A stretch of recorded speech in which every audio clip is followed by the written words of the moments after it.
Vamos a grabar también. Bien, cuando celebramos la liturgia, nos hacemos la pregunta quién, cómo, cuándo y dónde se celebra. Entonces, básicamente vamos a tratar de responder esas preguntas, ¿verdad? Esta va a ser una breve especie de catequesis. La palabra catequesis en griego significa enseñanza sobre el tema de las celebraciones sacramentales, para que comprendamos un poquito esta parte de la cultura cristiano-católica, ¿verdad? ¿Quién celebra? ¿Cómo se celebra? ¿Cuándo celebrar? ¿Y dónde celebrar? Básicamente serán las preguntas que vamos a responder. Primero, ¿quién celebra? Desde el punto de vista del pueblo de Israel, parecía que celebraba solamente el sacerdote, es decir, que él es el que estaba al frente de la comunidad, él es el que hacía la parte de las libaciones, él llevaba junto con sus demás compañeros sacerdotes o levitas, ¿verdad? Y algunos que otros, que me imagino yo, acólitos también, porque seguramente habrán tenido sacerdotes regulares para ayudarles un poquito en la parte del llevar y traer cosas. Y pues parecía que solamente ellos celebraban, ¿verdad? Que solamente ellos son los únicos que iban y venían, y el pueblo solamente estaba atento a la escucha, ¿verdad? Y orante. En el mundo cristiano católico comenzó así también, comenzó ahí por la Edad Media a convertirse en la celebración de la fracción del pan, permítame, a convertirse en la celebración de la fracción del pan, voy a cerrar micrófonos, en una celebración básicamente ligada a la actitud de un sacerdote al frente del altar ante Dios. Entonces era de espalda la misa, era de espalda la fracción del pan, aunque originalmente la Eucaristía, la fracción, era todos juntos alrededor de la mesa. Entonces la iglesia pasó por un largo periodo, ¿verdad?, donde se vivía así la Eucaristía, hasta que llegó el Concilio Vaticano II, año 1962 a 1965, en ese rango de tiempo de 3 años, 3 o 4 años, estuvo reunido toda la Iglesia católica con el Papa y los obispos y tomaron la determinación de convertir la Eucaristía en lo que era realmente anteriormente. Era celebrar alrededor de la mesa, por lo cual los altares dejaron de estar pegadas a la pared y empezaron a estar en medio entre el sacerdote y el pueblo. Obviamente no podemos tener a todo el mundo sentado en una mesa, serían mesas grandísimas.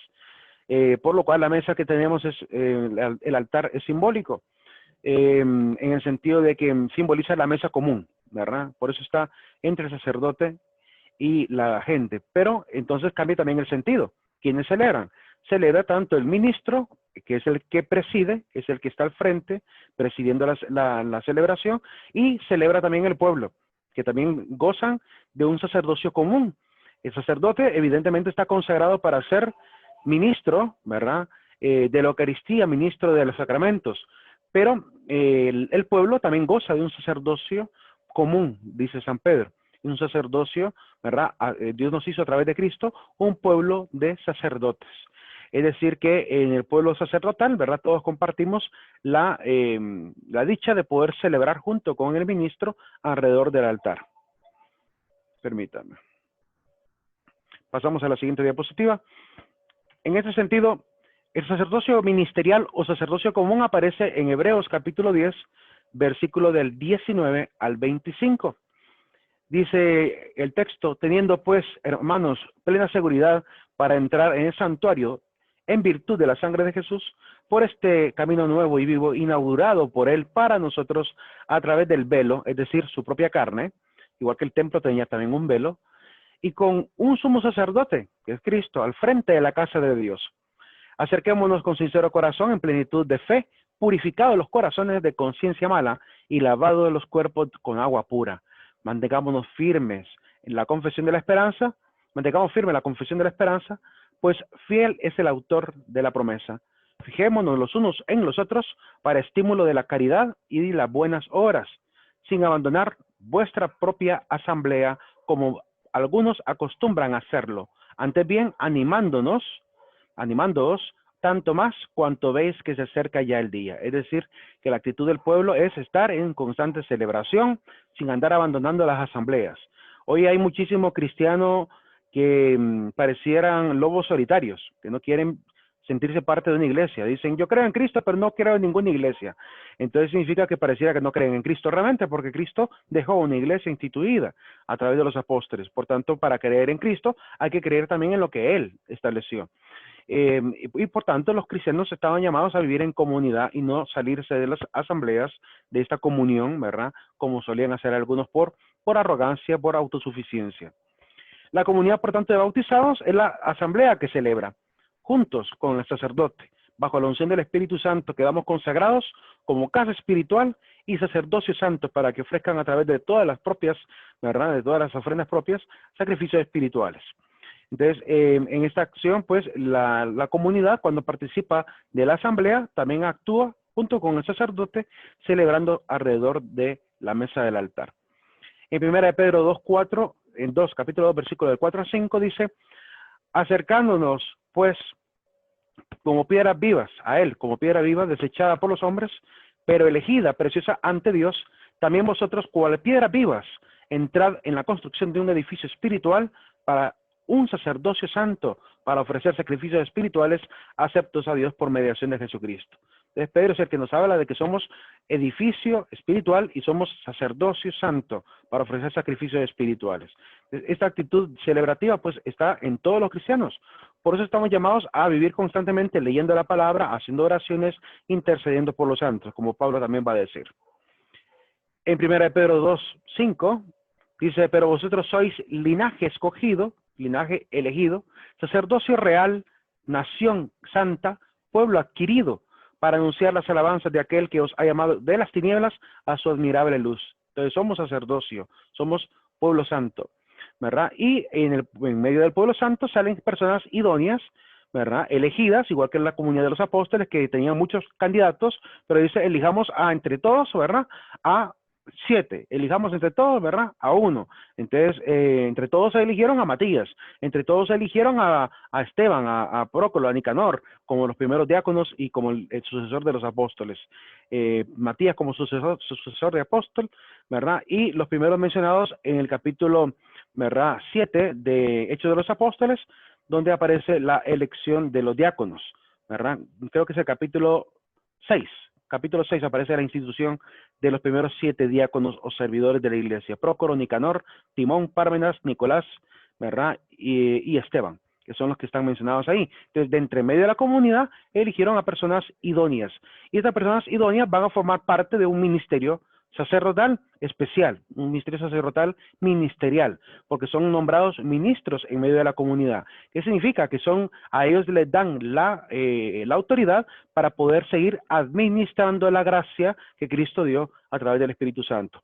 Entonces, por eso se nombran al menos 3 grados sacerdotales que están en la primera de Timoteo, capítulo 3, ¿verdad? También aparece en Tito, capítulo 1, ahí aparece mencionado los ministros. En el versículo 1:5 de Tito, ¿verdad? Ahí habla de los sacerdotes, ¿verdad? En el capítulo 3, en el 1 de Timoteo 3, del 1 hasta el 7, habla de los episcopos. Y del 8 hasta el 13 del mismo capítulo 3 de Timoteo, habla de los diáconos nuevamente. Es decir, que Pablo habla constantemente de los ministerios, ¿verdad? Que son aquellos cargos que ellos mismos eligieron para dirigir a la comunidad. Por tanto, es evidente que los apóstoles, ¿verdad?, dejaron instituciones, ¿verdad?, instituidos a 3 cargos ministeriales. Por lo cual hablamos en la Iglesia Católica de obispos, sacerdotes y diáconos, que los 3 aparecen en la palabra. Pero además tenemos otros ministerios que llamamos ministerios litúrgicos, que son ministerios, ¿verdad?, que sirven y ayudan a la liturgia, que no están en la palabra, sino que ya nacieron por la necesidad de la iglesia, la necesidad de poder embellecer el culto, por lo cual hemos nombrado acólitos, que son aquellos que ayudan al sacerdote a llevar y traer los vasos sagrados, el agua, ¿verdad?, el vino, el pan, los que ayudan de repente a tocar campanitas, ¿verdad?, recoger incluso la colecta de la ofrenda de la gente que quiera dar, porque damos voluntariamente, quien quiera dar, da, ¿verdad? Y pues los acólitos están para ello. Normalmente son niños, ¿verdad? En algunas parroquias son hasta adultos mayores, participando como acólitos. Y en algunas iglesias hay acólitos consagrados, es decir, que están en proceso de llegar a ser sacerdotes, ¿verdad? Que están en formación de seminario y son nombrados con el acolitado, ¿verdad? Que es un ministerio previo al sacerdocio. Pero también están los lectores, que son aquellos que forman parte. Primero está el lector consagrado, que es el que va en dirección a convertirse en sacerdote. Y también están los lectores comunes, que son los mismos fieles, ¿verdad? Que participan en la asamblea para leer la palabra. Leen al menos 3 textos leen dentro de la celebración, los días domingos especialmente, y 2 textos los días de semana. Y el sacerdote principal, que es el que preside, ¿verdad? Él es el que va a leer el evangelio, ¿verdad? Del día. Tenemos repartida la palabra de Dios. La Biblia está repartida en 3 años. Quiere decir que en 3 años, si usted asistió a misa todos los días, y escuchó la palabra de Dios todos los días, en 3 años habrá escuchado usted la palabra de Dios por completo, porque se ha organizado la palabra diariamente, ¿verdad? En la iglesia, para que en 3 años el pueblo de Dios haya podido escuchar la palabra al menos. Además tenemos los comentadores y la Schola Cantorum, que es los ministerios de música, ¿verdad? O también en los pueblos más humildes, pues no hay posibilidad de tener un ministerio de música que vengan de escuela y academia, que sepan de música además, sino que ya lo hacen por amor, ¿verdad? Entrenan y practican, ensayan para poder ser cantores dentro de la iglesia, y le llamamos pues simplemente coros, ¿verdad? Los coros, para diferenciarlos de los ministerios de música, que son aún más profesionales, se puede decir, más dedicados también, y con una espiritualidad profunda también. Entonces, todos participamos, pero no todos tenemos la misma función, ¿verdad? Cada uno tiene una función de acuerdo a lo que Dios también le ha dado. Pero como dice Primera de Pedro 4:10, ¿verdad? Primera de Pedro 4:10, que cada uno se ponga al servicio de los demás, ¿verdad? Como buenos administradores de la multiforme gracia de Dios. Eso dice en Primera de Pedro 4:10, poner los dones al servicio de los demás. Entonces, es parte de la buena administración de la gracia de Dios, que si yo tengo un don de cantar, canto. Si tengo un don de lectura, leo. Si tengo un don de predicación, predico. Y si tengo un don de sacerdocio, me vuelvo sacerdote. Entonces, eso es una vocación. Cada uno participa como un cuerpo armonioso dentro de la liturgia. ¿Cómo celebrar? Pues celebramos por medio de signos y símbolos. ¿Cuál es la diferencia entre un signo y un símbolo? En el catecismo aparecen definiciones aún más amplias, pero también hay un libro que recuerdo que yo les facilité, no sé si estará en el Moodle, voy a revisarlo, si no se los voy a colocar, pero creo que les he dejado un libro de Aldazábal que se llama Gestos y Símbolos, que es un libro que ayuda para que los que no son cristianos católicos puedan entender por qué las flores en el templo, por qué las velas, por qué arrodillarse, por qué tocar la campanita, aparece ahí, por qué hacemos esos gestos, por qué arrodillarse con una rodilla apenas, por qué hacer las 2 rodillas, por qué hacer una inclinación. Todos esos detalles están explicados en el libro Gestos y Símbolos de José Aldazábal. Así que les facilitaré, si no está, yo creo que sí está ya en los primeros libros que dejé en los primeros días de clase. Y pues los signos se diferencian de los símbolos en una simple característica. Primero voy a definir lo que es un símbolo.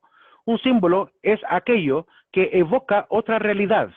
Es algo que me evoca una realidad que no está implícita en la materia, implícita en el objeto. Por ejemplo, el agua.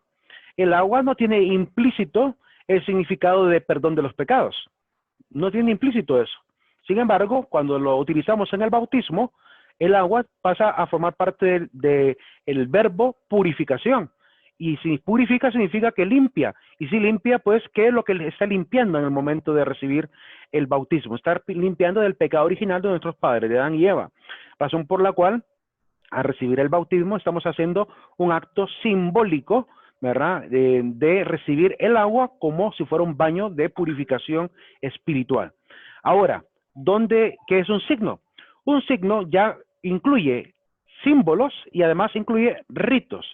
Es decir, que hace una amalgama entre 2 cosas. El rito, que es un paso, una ceremonia, un protocolo que se realiza, ¿verdad?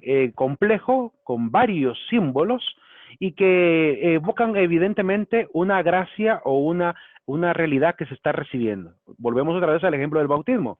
Tenemos el símbolo del agua que purifica, que se utiliza para el bautismo, Y al complementarse con el resto de signos, la palabra de Dios, la predicación del sacerdote, el rito mismo que se lee cuando se bautiza, la bendición cuando decimos yo te bautizo en el nombre del Padre, del Hijo y del Espíritu Santo, toda esa amalgama de elementos que conforman parte del rito que llamamos bautismo, pues convierte el símbolo y ese conjunto de símbolos en un signo.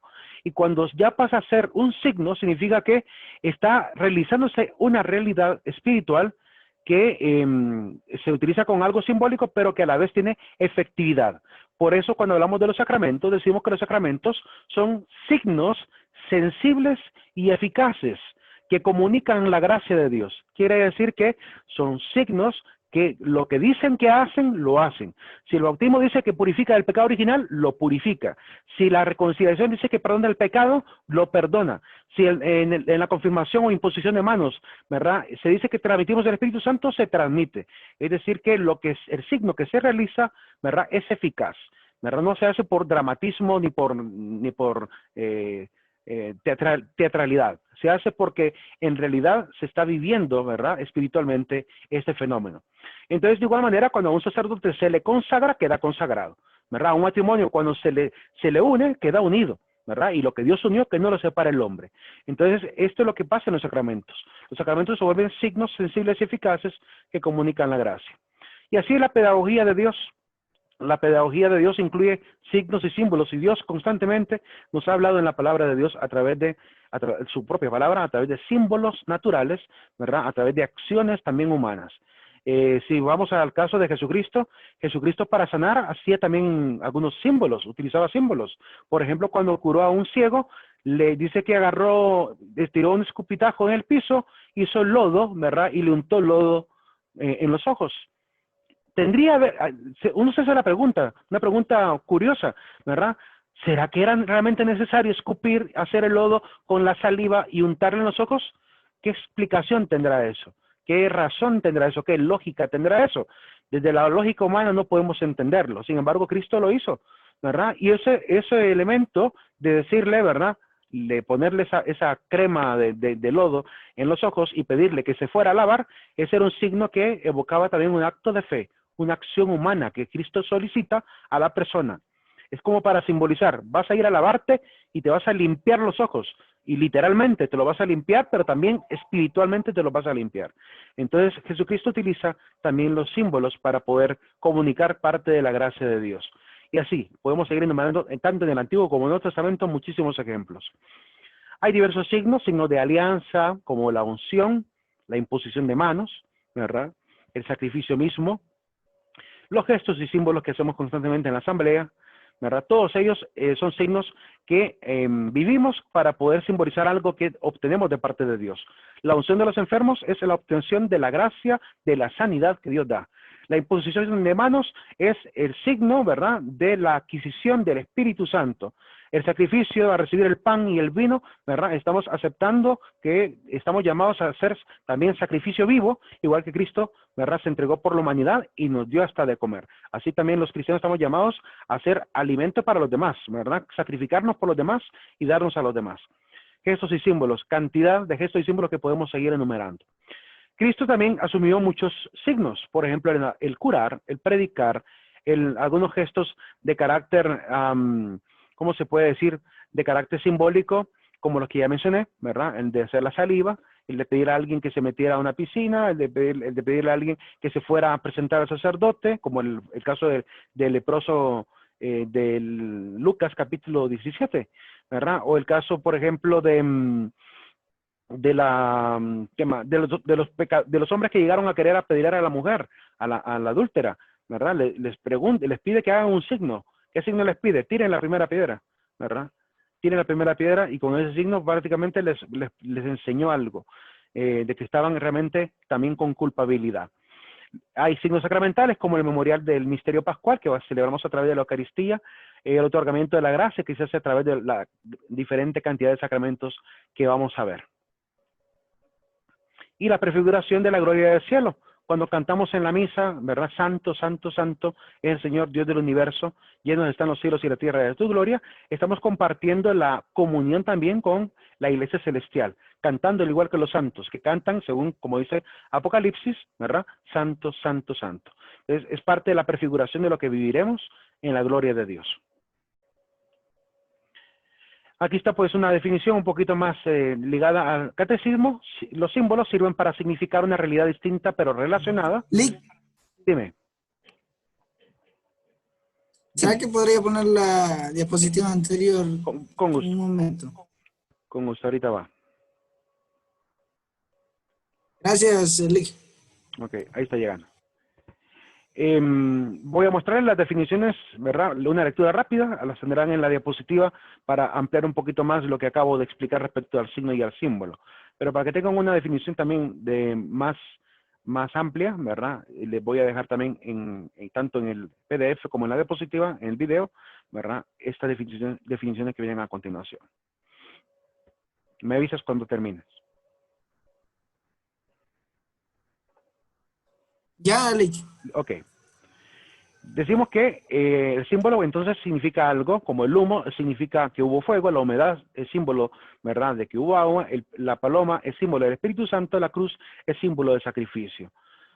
El rito es un conjunto de pasos para la celebración del culto. Los signos entonces es la unión entre rito y símbolo.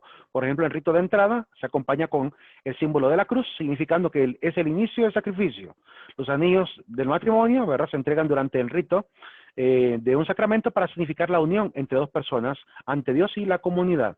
Y también la definición importante de sacramento, que ya la dije, son signos sensibles que realizan eficazmente, signos eficaces, que realizan eficazmente la gracia, que significan. Si significa purificación, purifica. Si significa fortalecimiento, fortalece, ¿verdad? En virtud de la acción de Cristo y por el poder del Espíritu Santo. Eso está en el Catecismo de la Iglesia Católica, 1084. Ahí aparecen estas definiciones. Ahora, bueno, aquí pongo el ejemplo de si reconcilia, si hay reconciliación, reconcilia. Si es Eucaristía, pues alimenta, como Cristo lo prometió también. Les daré un alimento nuevo, un alimento verdadero.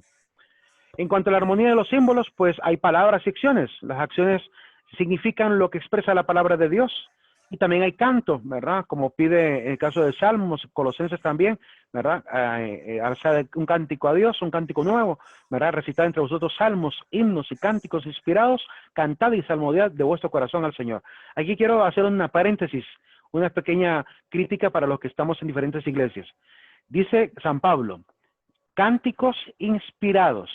Y en ese sentido quisiera hacer un llamado de atención si usted se dedica a la música en la iglesia a la que pertenece, ¿verdad? Cuando vaya a cantar cánticos a Dios, que sean cantos inspirados, no cánticos plagiados. Ahí hemos tenido en la iglesia católica ocurre y tanto en la iglesia evangélica también, que la gente agarra la música pagana para meterle letra cristiana. Eso no lo hagamos. Tenemos la capacidad suficiente para producir, ¿verdad?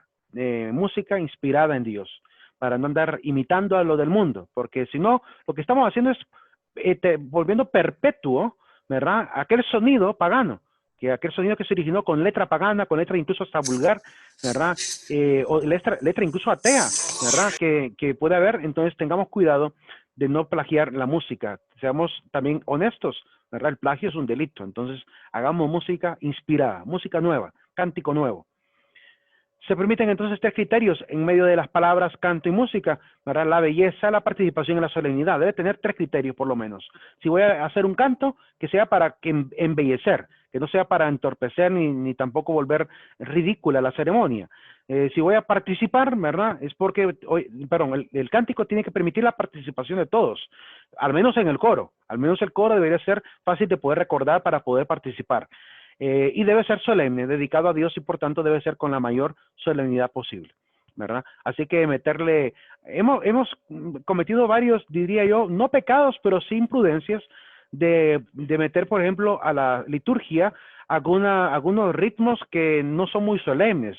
Imagínense gente que anda cantando ya casi reggaetón cristiano en medio de la misa. Eso no está bien, ¿verdad? El reggaetón se origina en una cultura bastante lejos de Dios, como para poder utilizarlo. Lo mismo se dijo del rock and roll, lo mismo se dijo del twist, ¿verdad? Y sin embargo hemos tenido música que la hemos metido, poco a poco se ha filtrado, ¿verdad? Y hemos dejado la música bella. Ustedes, si buscan cánticos cristianos de hace 200 años y los escuchan, los cánticos que hacían para poder alabar a Dios hace 200 años, se darán cuenta de la belleza que tenía. Era el verdadero arte, ¿verdad? Música realmente artística. Música de cámara, música de ópera, música gregoriana, música dedicada con una solemnidad a Dios, con una belleza tal que hasta el mismo oído humano pues siente el agrado de estar escuchándola, ¿verdad? Pero hoy no, hoy salimos con la cumbia, ¿verdad? Ahí salimos con el merengue en plena misa. Entonces tengamos ese tipo de música podría ser para momentos de avivamiento, momentos de convivio, pero para la liturgia tenemos que hacer que la ceremonia sea lo más, ¿verdad?, íntimo posible, en medio de la comunidad, pero siempre sin perder la intimidad con Dios. Prosigamos. En cuanto al uso de imágenes, pues en la Iglesia Católica no nos ponemos ningún problema con utilizar imágenes, ustedes lo saben, ¿verdad? Porque para nosotros la iconografía cristiana es antiquísima. Yo les pediría a los que ponen en duda el tema de si hubo cristianos antes de la Iglesia Católica, como dicen algunos, porque algunos creen que la Iglesia Católica comenzó en el año 300 o 400, ¿verdad? Que busquen las catacumbas cristianas. Busquen catacumbas cristianas del siglo II, año 100, del año 100 al 200, que son las tumbas de los primeros cristianos. Busquen las catacumbas y fíjense en la decoración que hay alrededor. A ver si no hay retratos tratando de simbolizar a Cristo, a María, a la mujer adúltera también. Ahí tenemos retratos antiguos. Por ejemplo, hay una catacumba que se llama la catacumba de Santa Domitila. La catacumba de Santa Domitila. Les pido que por favor busquen arte paleocristiano, arte antiguo cristiano, paleocristiano, para que realmente se enteren, ¿verdad? Históricamente, los que no conocen la historia cristiana, que tenemos pues un legado, una tradición desde los primeros siglos de la era cristiana de arte cristiano, arte dedicado a Dios, ¿verdad? Porque entendemos perfectamente que el mandamiento de no te harás imagen alguna en el Antiguo Testamento no tiene que ver con todas las imágenes, solo tiene que ver con un tipo de imágenes que son aquellas imágenes que representan dioses paganos. Por lo cual, la cláusula del no te harás imagen es una de 3 cláusulas que están ligadas al primer mandamiento. El primer mandamiento, veremos más adelante, tiene 3 cláusulas. Primero, amarás a Dios de todas las cosas, es el mandamiento. Entonces, como es el único Dios, no puedo ni postrarme ante dioses ajenos, hacer imagen alguna, ni tampoco hacer uso de imágenes de lo que hay arriba en el cielo, abajo en la tierra, porque si no, caigo evidentemente en la posibilidad de volverme un idólatra, donde yo considero al objeto como si fuera Dios, por lo cual no tendrás otros dioses, no te arrodillarás frente a ellos, ni te harás imagen alguna de ellos. Esas son 3 cláusulas que tienen que ver con considerar a Dios como el único Dios, por lo cual nosotros en la Iglesia Católica consideramos el primer mandamiento como el amarás a Dios sobre todas las cosas, y segundo mandamiento, no utilizar el nombre de Dios en vano, porque el de no te harás imagen está incluido en el primero, es parte del primer mandamiento. No es que lo omitamos, es que sabemos que está ahí, ¿verdad? Ya lo damos por obvio que está dentro del primer mandamiento. Evidentemente, permítame, evidentemente la Iglesia pues ha metido dentro de la celebración muchísima de la decoración cristiana que ha permitido embellecer los templos, ¿verdad? Y ayudar también a la gente que no puede leer. Es una pedagogía, es una manera de tal forma que la gente pueda también formarse a través de la imagen y pueda entender texto bíblico que no podrá leer porque quizás hay gente hasta analfabeta. Entonces, los primeros cristianos, al ver que la mayoría de la gente era analfabeta, la manera de poder comunicar, además de con la predicación, el mensaje de Cristo, era a través de las imágenes, por lo cual representaban a Jesucristo siendo bautizado, a Jesucristo nacido en el pesebre. Y entonces, así fueron embelleciendo, ¿verdad? Permítame.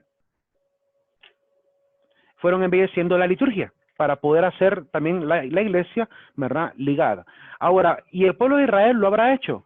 ¿Será que el pueblo de Israel utilizó imágenes para embellecer su culto? Sí. Usted puede leer perfectamente que el rey Salomón, cuando hizo el templo, mandó a hacer 2 grandes querubines, ¿verdad?, que eran como esfinges, cuadrúpedos, ¿verdad?, con forma aparentemente humana y alas, que estaban una a cada lado del arca de la alianza. Incluso encima del arca de la alianza, en el lugar que llaman propiciatorio, en ese lugar, en la tapadera, mejor dicho, del arca de la alianza, estaban 2 querubines también, en forma de reverencia. Así que habían 2 imágenes en el arca, 2 imágenes de oro macizo a cada lado del arca, ¿verdad? Y además dice el texto de Samuel, cuando empieza a hablar de la construcción del templo, que también mandó decorar alrededor de las paredes, ¿verdad? Con palmeras y con también figuras de animales, con más que, suponemos, querubines. Entonces, el templo de Dios original, el templo que hizo Salomón, estaba repleto de imágenes, ¿verdad? Entonces uno se pregunta, bueno, ¿y si Dios ya había prohibido las imágenes porque el templo de Salomón tenía imágenes? Simple, porque no son el tipo de imágenes que son prohibidas en el Antiguo Testamento. Entonces, cuando analicemos la parte de los templos, tengamos en consideración que el primer templo de Dios, ¿verdad? Evidentemente tenía, ¿cómo se llama? Decoraciones también alusivas a la espiritualidad, ¿verdad? Y no significa que los querubines fueran considerados dioses, para nada. Eran apenas decoración, ornato para embellecer el templo de Dios. Entonces, desde el punto de vista bíblico, encontramos validación de que sí se pueden utilizar imágenes de manera, pues, se puede decir, pedagógica, didáctica, para poder ayudar a la ceremonia. Además, ayuda también un poquito al respeto. ¿Cuándo celebrar?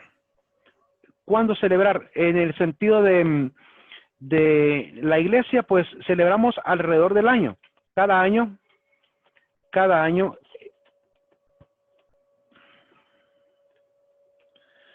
tenemos que celebrar una serie de fiestas, de solemnidades, de memorias obligatorias y memorias libres que el pueblo cristiano ha guardado con mucho cariño, ¿verdad? Alrededor, evidentemente, alrededor de Cristo, ¿verdad? Con mucho amor y mucha solemnidad, alrededor de su madre, también con mucha solemnidad porque es su madre, alrededor de los apóstoles, también con mucha solemnidad celebramos sus memorias, y en el caso de los demás cristianos que después de los discípulos, pues vivieron obviamente heroicamente su fe y se convirtieron en nuestros santos, nuestros héroes de la cristiandad.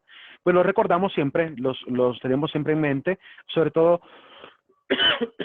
aquellos a los que localmente se les reconoce, ¿verdad?, como un modelo a seguir, después de Cristo, obviamente, como un modelo a seguir, como en el caso de Francisco de Asís, Santa Rosa de Lima, San Martín de Porres, que son los nombres más populares que ustedes quizá conocerán.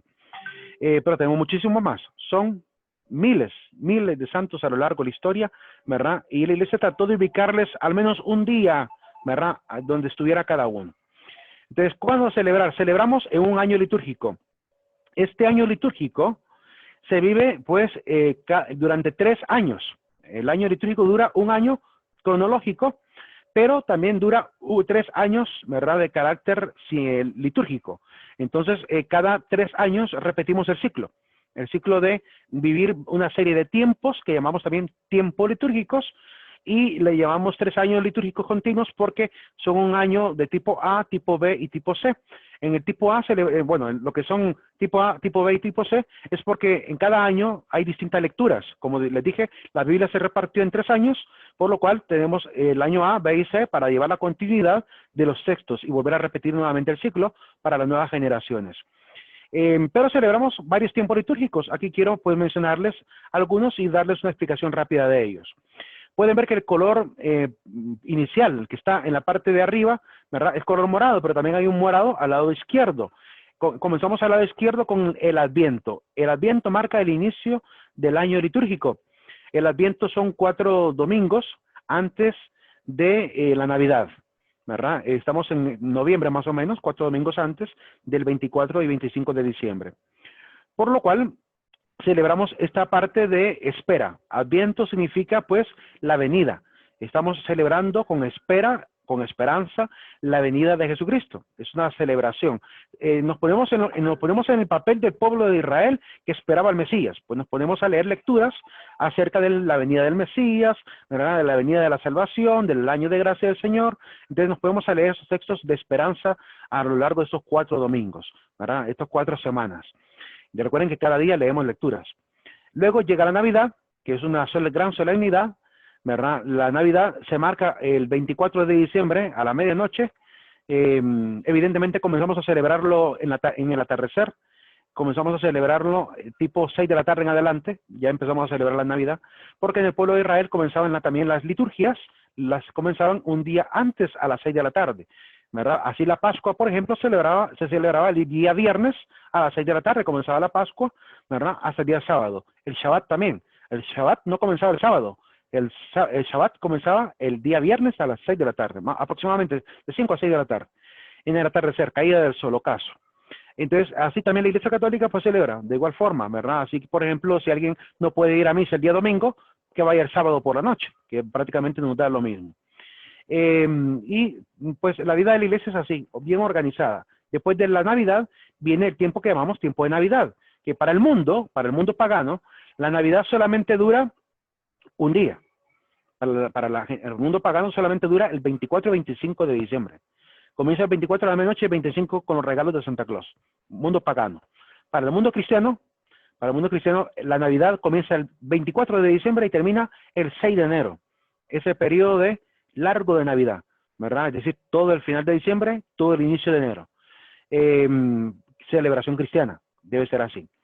Y el 6 de enero celebramos entonces el día de la Epifanía, cuando Dios llama al mundo pagano, es decir, a los magos que van a simbolizar al mundo pagano, para que se enteren de que nació, ¿verdad?, un nuevo rey. Entonces, en ese sentido, va a haber, ¿cómo se llama?, una fiesta dedicada a los Reyes Magos.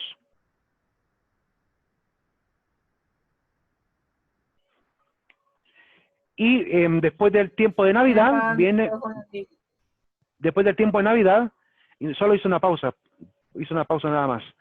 Después del tiempo de Navidad viene un tiempo ordinario, le llamamos, que es un tiempo donde celebramos pues fiestas normales de la iglesia, ¿verdad?, dedicadas a los diferentes santos. Después celebramos la Cuaresma, que es la celebración de 40 días antes de la Semana Santa.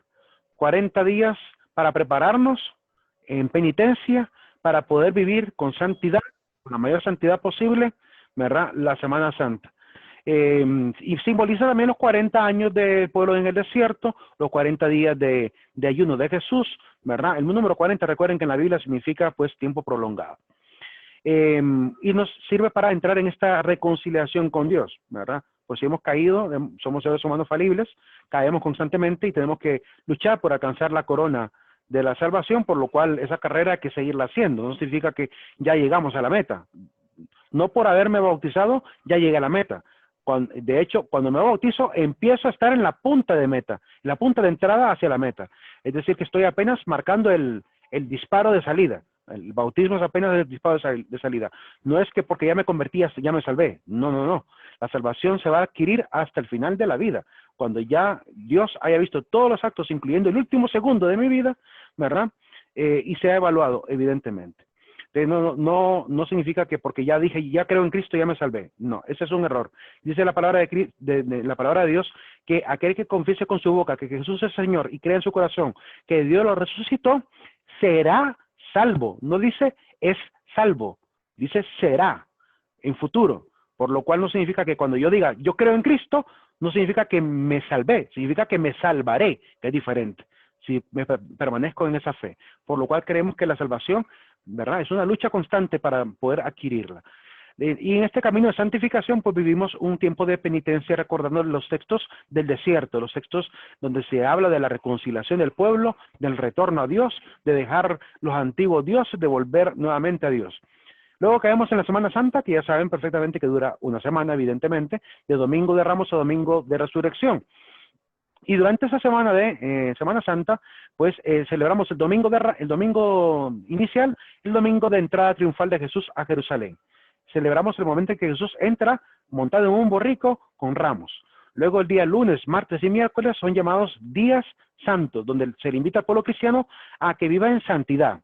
La desgracia de nuestro mundo, que se está volviendo cada vez más ateo, es que ya la gente ni siquiera quiere celebrar lunes, martes y miércoles con santidad. Ahora quieren seguir trabajando y las empresas ya te obligan a trabajar hasta el día jueves, ¿verdad? Qué triste saber abandonado la Semana Santa, un tiempo donde la gente entraba en intimidad, ¿verdad? Nadie andaba corriendo ni empataleando por todo lado, sino que todo el mundo en respeto, dedicado a Dios, ¿verdad? Hemos perdido totalmente eso.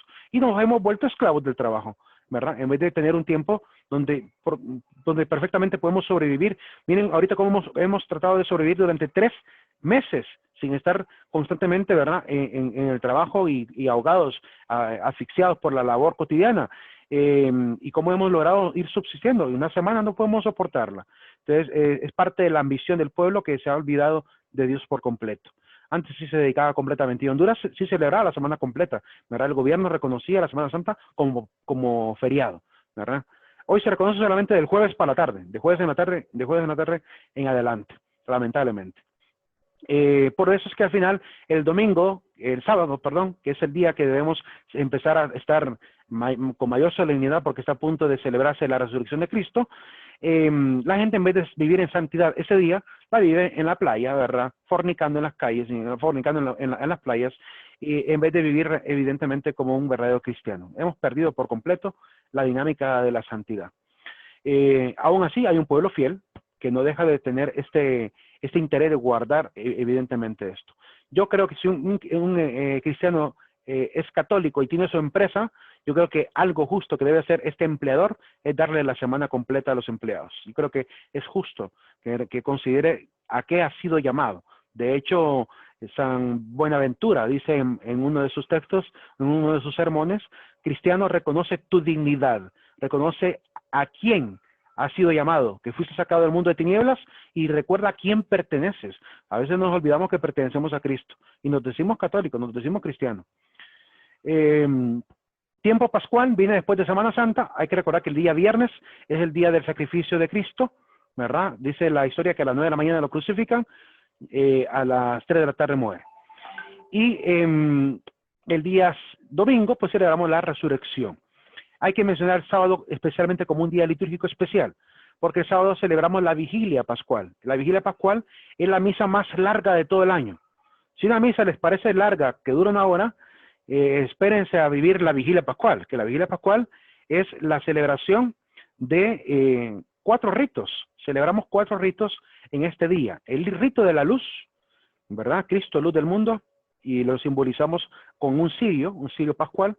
Después celebramos la parte a este rito se llama el lucernario también. Después celebramos la palabra, el rito de la palabra, Cristo es la palabra. Luego celebramos el bautismo de los recién formados, los catecúmenos, ¿verdad? Hay un rito bautismal donde vivimos la alegría de introducir a nuevos miembros a la iglesia a través del bautismo, y después viene la Eucaristía.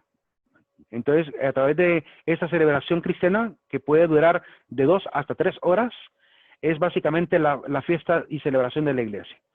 Bien, aquí nos vamos a quedar, ya llegamos al límite de la clase, así que pasen un buen día, jóvenes, nos vemos el día de mañana. Que les vaya bien en sus exámenes también, si tienen exámenes. Muchísimas gracias, Dick. Ok, un gusto. Vemos.